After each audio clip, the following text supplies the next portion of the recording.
আসসালামু আলাইকুম রহমতুল্লাহি ওয়া বারাকাতুহু। সুপ্রিয় দর্শক মণ্ডলী, কেমন আছেন সবাই? আশা করছি সবাই ভালো আছেন, আলহামদুলিল্লাহ। অত্যন্ত দুঃখিত মর্মাহত অবস্থায় আজকে ভিডিওটা আপলোড করছি, কারণ বিগত দিনে আপনারা সকলেই শুনেছেন কাশ্মীরের পেহেলগাম তথা মিনি সুইজারল্যান্ড বলে যে জায়গাটা আছে, সেই জায়গাটায় যে টেররিস্ট অ্যাটাক হয়েছে, সেই অ্যাটাককে কেন্দ্র করে বিভিন্ন রকমের ফেসবুক, ইউটিউব বা বিভিন্ন মিডিয়া পর্যন্ত পার্টিকুলার একটা জাতিকে, একটা গোষ্ঠীকে তীব্রভাবে আক্রমণ করছে এবং বিভিন্ন রকমের কটু কথা বলছে। ইতিমধ্যে আমার অনেক ফ্রেন্ড সার্কেলদের মধ্যে থেকে দেখতে পাচ্ছি যে তাদেরও বিদ্বেষমূলক বিভিন্ন ধরনের উস্কানিমূলক মন্তব্য, বক্তব্য তারা করছে। তো আমি তাদের সম্পর্কে একটাই কথা বলবো, সর্বপ্রথমে যে তোমরা ভিডিওটা সম্পূর্ণ দেখো এবং ভিডিওটা দেখার পরে যদি কোনো রকম আমার কোনো জায়গায় ভুল ত্রুটি হয়, অবশ্যই গঠনমূলকভাবে আমাকে শিক্ষা দেবে। মনে করো আমার বাবা মারা গেছে, তো আমার বাবা মারা যাবার পরে আমি তার পুত্র সন্তান হিসাবে, আমি ছেলে হিসাবে সংসারের সমস্ত দায় দায়িত্ব আমার কাঁধের উপরে দিয়ে চলে গেছে। এখন তার মাঝখান দিয়ে যদি আমার সংসারের মধ্যে কোনো রকম হিংসা ছড়ায়, বিদ্বেষ ছড়ায় বা কারোর উপরে অ্যাটাক হয়,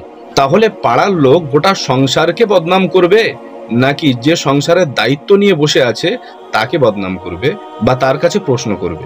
তো বিষয়টা হচ্ছে, আমি আপনাদের কাছে 1 মিনিটে ক্লিয়ার করতে চাই যে কাশ্মীরে আপনারা সবাই গেছেন কিনা জানি না, তবে সেখানকার পরিস্থিতি সম্পর্কে আপনাদেরকে একটু জানিয়ে রাখি। গোটা কাশ্মীরে প্রত্যেক 100 মিটার দূরে দূরে বিভিন্ন ধরনের ফোর্স, জওয়ান বা গোয়েন্দা বিভাগের বিভিন্ন দপ্তরের আধিকারিকরা সর্বসময় সর্ব অবস্থায় সেখানে কড়া সিকিউরিটি দিয়ে আছেন, যাতে করে কোনো রকম নাশকতা না হয়। শুধু তাই নয়, 370 ধারাও তুলে দেওয়া হয়েছে, যাতে করে কোনো রকম ভাবে সেখানে কোনো টেররিস্ট অ্যাটাক না হয়, কোনো রকম দুর্ভাগ্যজনক কোনো ঘটনা যাতে না ঘটে। এবং সব থেকে বড় কথা হচ্ছে, সেখানে রাষ্ট্রপতি শাসন চলে।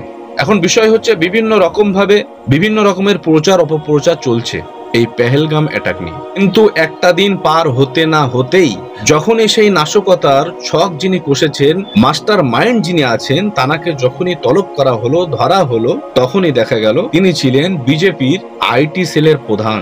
একটাবার ভাবুন, নামের আগে মোহাম্মদ কি সৈয়দ কি আছে না আছে পরের কথা, কিন্তু বিজেপির একজন আইটি সেলের প্রধান, সে হলো পেহেলগাম অ্যাটাকের মাস্টার মাইন্ড। একটাবার ভাবুন। এবং সেখানে 1,80,000-এর মতো সেনাকে তুলে নেওয়া হয়েছিল ওই অ্যাটাক হওয়ার পূর্বে। এটা আমার বক্তব্য নয়, আপনারা বক্তব্যটা সম্পূর্ণ শুনুন। During COVID, this army, for 3 years there was no recruitment. Our forces were cut down by 1,80,000. Who did it?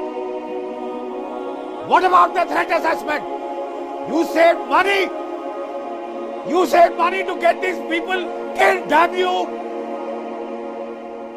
I fought in Kishtwar. 3 years, Arnab. We had that area totally under control. Now that poor sector 9 sector RR, those boys are being asked to look after 2 sectors because somebody felt manpower is not needed. Damn you! It's needed if you want to fight in the mountains. It's needed if you want to fight the terrorists in hills and mountains and jungles. It is needed if you've got a Bangladesh pain in the neck now, in addition to China and Pakistan. Which genius chose to cut this army down? Which genius chose to cut the size of this army? For God's sake, smell the coffee. You've got wars coming, right? You might talk of Aman ki Asha. Shove it up where the sun don't shine. God damn you! You can't do this to us. You can't do this to our boys. Let them fight and loosen their damn hands. Alright? এবং আপনাদের কাছে অনুরোধ থাকবে, গদি মিডিয়াকে বাদ দিয়ে আপনারা এই ধরনের ভিডিওগুলোকে প্রচুর পরিমাণে শেয়ার করুন। আপনারা যেখানে যেভাবে যে অবস্থায় পারবেন, ফেসবুক হোক, ইউটিউব হোক, যেখানে হোক না কেন, আপনারা আপলোড দেবেন এই ভিডিওটা।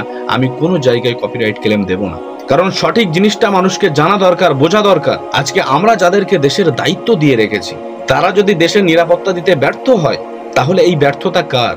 সেই ব্যর্থতাকে ঢেকে দিয়ে আপনারা কি করছেন? সমগ্র মুসলিম জাতিকে টার্গেট করে বিভিন্ন ধরনের কথাবার্তা বলছেন। বিগত দিনে মুর্শিদাবাদে যে 2টো খুন হলো, কুপিয়ে খুন করা হলো, সে আসামি যখন ধরা পড়ে গেল, সে আসামি কিন্তু কোনো মুসলমান ছিল না। এর পূর্বে আপনারা দেখেছেন বাগদা থেকে জঙ্গি যোগে ধৃত হয়েছিল বিজেপির এক যুব নেতা।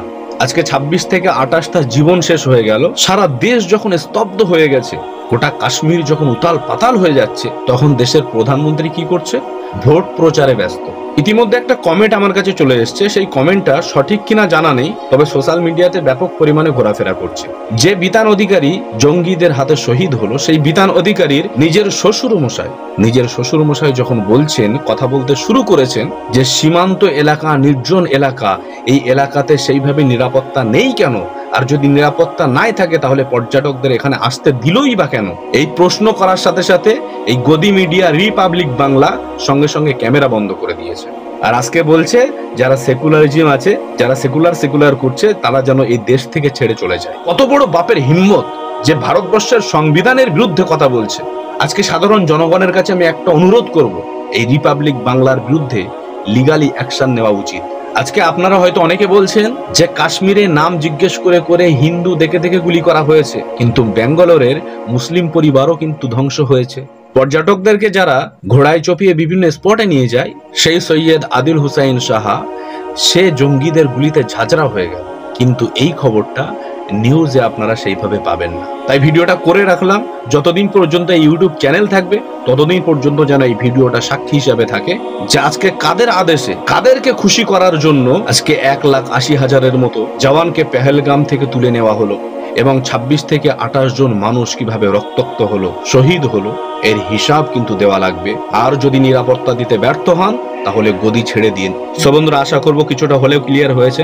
আরো কোনো তথ্য সামনে আসলে অবশ্যই সেই সমস্ত তথ্যগুলোকে নিয়ে আবার ভিডিও আপলোড করা হবে ইনশাল্লাহ। আপনারা সকলে চ্যানেলের সঙ্গে থাকবেন এবং ভিডিওটা ব্যাপক পরিমাণে শেয়ার করে দেবেন। আবারও বলছি, কিছু গদি মিডিয়া এবং নোংরা রাজনীতির খেলা যদি বাদ দেওয়া হয় তাহলে ভারতবর্ষটা ভূস্বর্গ হয়ে যাবে ইনশাল্লাহ। আসসালামু আলাইকুম ওয়া রাহমাতুল্লাহ।